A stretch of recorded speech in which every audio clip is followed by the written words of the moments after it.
একটা যুদ্ধ হাজার হাজার কিলোমিটার দূরে, কিন্তু তার প্রভাব এসে পড়ছে ভারতে এবং ভারতীয় অর্থনীতিতে। আমেরিকা ইরানের চলমান যুদ্ধ এখন শুধুমাত্র মিডল ইস্টের সমস্যা নয়, এখন কিন্তু ভারতীয় অর্থনীতিতেও এর অনেক প্রভাব পড়ছে। হরমুজ প্রণালী, যা তেল বা গ্যাস আমদানির ক্ষেত্রে সবথেকে গুরুত্বপূর্ণ, তা ইরান কিন্তু এখন বন্ধ করে দিয়েছে। তাই পর্যাপ্ত পরিমাণে তেল বা গ্যাস আমদানি না হওয়ার কারণে দেখা যাচ্ছে তেল বা গ্যাসের ঘাটতি বা অপ্রতুলতা।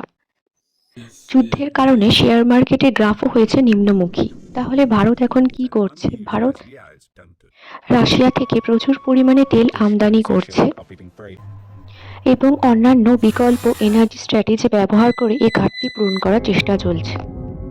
তবে এই যুদ্ধ যদি দীর্ঘস্থায়ী হয়, তাহলে সবথেকে কিন্তু প্রভাবিত হবে সাধারণ মানুষ। কারণ তেলের দাম যদি বাড়ে, সবকিছু জিনিসপত্রের দামও কিন্তু বাড়তে বাধ্য হবে। আশা করছি এই যুদ্ধ খুব শীঘ্রই শেষ হবে এবং আমরা আমাদের সকল অর্থনৈতিক সমস্যাগুলি কাটিয়ে উঠতে সক্ষম হব।